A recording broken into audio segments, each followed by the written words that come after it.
não tem jeito. Atualmente, o mundo digital tomou conta dos veículos de comunicação, mas alguns jornais ainda insistem na versão impressa, como é o caso do Jornal dos Distritos, que surgiu de um tradicional jornal de Petrópolis, o Jornal de Cascatinha. O Jornal de Cascatinha foi fundado em 1927 e foi desativado há 3 anos. Mas o jornalista Mário Costa, filho de Valdo Costa, proprietário do jornal por mais de 25 anos, resolveu fazer o tabloide Jornal dos Distritos, como forma de dar continuidade ao trabalho do pai. Conversamos com Mário e ele nos explicou por que, apesar de também ter uma página do jornal nas redes sociais, ainda mantém o impresso à venda nas bancas. O nosso jornal tem uma penetração muito maior nas redes sociais. Chegamos a atingir 60, 70 mil pessoas. Mas, semanalmente, publicamos o jornal impresso porque eu acredito que ele dê mais credibilidade. Afinal, eu fiz esse Jornal dos Distritos em homenagem ao meu pai, que criou o Jornal de Cascatinha e manteve por 25 anos. E eu não quis terminar o sonho dele. Petrópolis tem tradição no jornalismo impresso. O primeiro jornal, O Mercantil, surgiu em 1857 e de lá para cá, muitos outros se destacaram.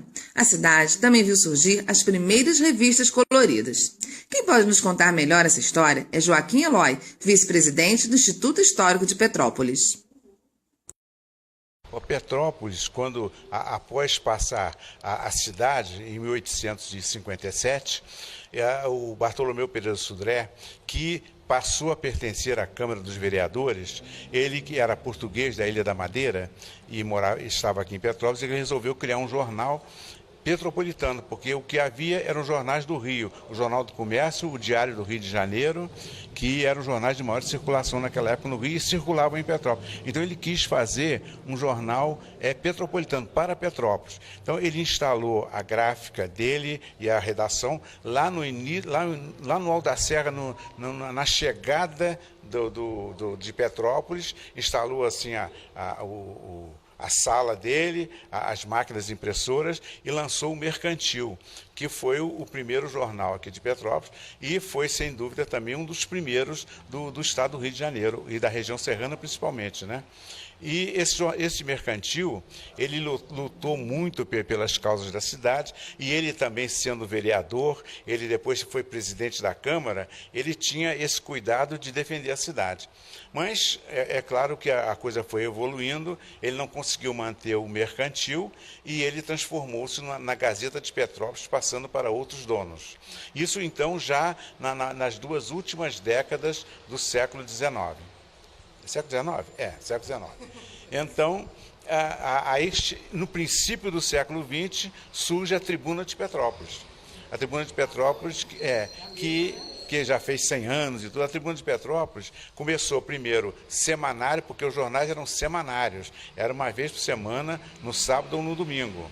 Então, a Tribuna começou semanário, mas aos poucos vai crescendo e o jornalista Arthur Barbosa, ele lançou o jornal diário, a Tribuna de Petrópolis diário, o que foi uma revolução na imprensa do interior. Porque o que nós temos que levar em consideração é que a imprensa do interior é uma imprensa diferenciada daquela da grande capital. Ela tem que se deter nas notícias, é claro, do Estado, notícias do Brasil, internacionais, mas principalmente se deter naquilo que interessa ao município. Então a Tribuna fez esse papel de noticiar diariamente toda a vida da cidade.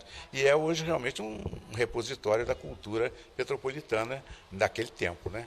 Os jornais de maior sucesso de Petrópolis foram o Jornal de Petrópolis, que foi o segundo grande jornal. Depois nós tivemos o Diário de Petrópolis, que até hoje está em terceira fase. Ele teve 2 fases, com 3 proprietários. Depois nós tivemos o Jornal do Povo, que foi organizado pelos irmãos Varanda.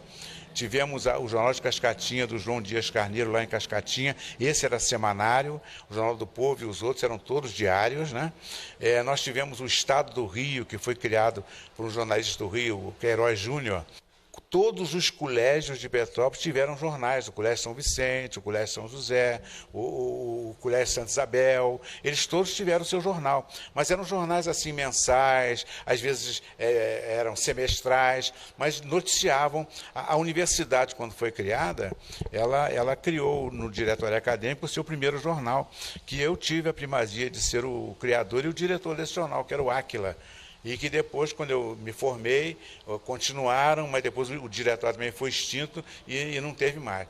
Então, a imprensa em Petrópolis sempre foi uma coisa muito importante, né? E que hoje nós temos uma história escrita, definida, nós devemos agradecer a essa imprensa. Petrópolis era uma cidade sazonal. Sazonal porque ela só funcionava plenamente no verão, quando vinham os veranistas, vinha o presidente da República, primeiro vinha o imperador, depois na República vinha o presidente da República, os ministros, todo mundo tinha casa aqui, e Petrópolis então virava a capital do país.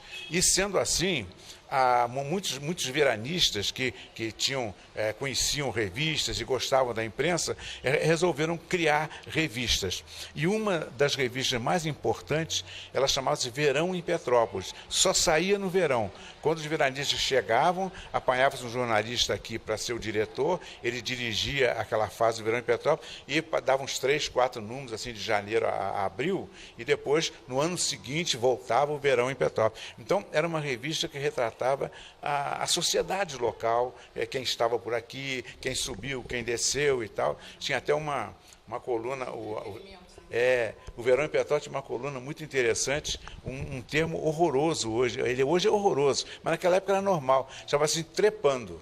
Ou seja, era o pessoal que estava subindo a serra para vir veranear em Petrópolis. Eram os trepadores, né?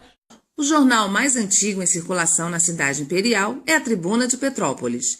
Desde 1902, os petropolitanos têm acompanhado sua trajetória e, como muitos outros veículos, se modernizou. Possui página na internet, porém não esquece sua história. Na recepção, exibe a máquina de fotocomposição da década de 40, que proporcionou a realização de grandes reportagens. Conversamos com Douglas Prado, editor da Tribuna, que falou sobre o desafio de fazer um jornal impresso nos dias atuais.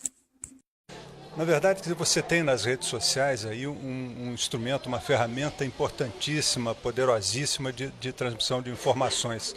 Mas a confiabilidade ainda hoje é muito grande no jornal impresso, razão pela qual a gente mantém muito bem, é uma experiência boa. A gente tem um bom trabalho, a gente tem página na internet com excelente trabalho, com excelente audiência, mas o jornal é nosso carro-chefe ainda. Notícia que já está no ar, minutos depois que a coisa aconteceu, já está no ar. Então você vai sair só no dia seguinte, quer dizer, muda todo o processo de feitura da matéria, de apuração, e exige muito mais da gente.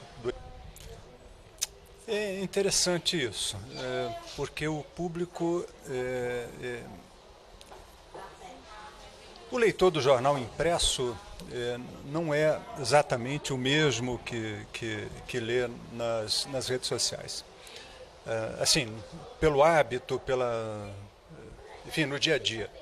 Mas quando há uma notícia nas redes sociais, uma notícia mais importante, que interfere mais na vida da pessoa, mesmo aquele que não tem hábito de ler o jornal, ele vai procurar para se informar sobre aquilo, ou no mínimo vai procurar o site do jornal impresso que tenha alguma tradição. Se os meios digitais vão de fato substituir o jornal impresso, não podemos afirmar, pois o rádio e a televisão não conseguiram, apenas contribuíram para as mudanças. O certo é que este meio de comunicação ainda fará parte do nosso dia a dia por muito tempo.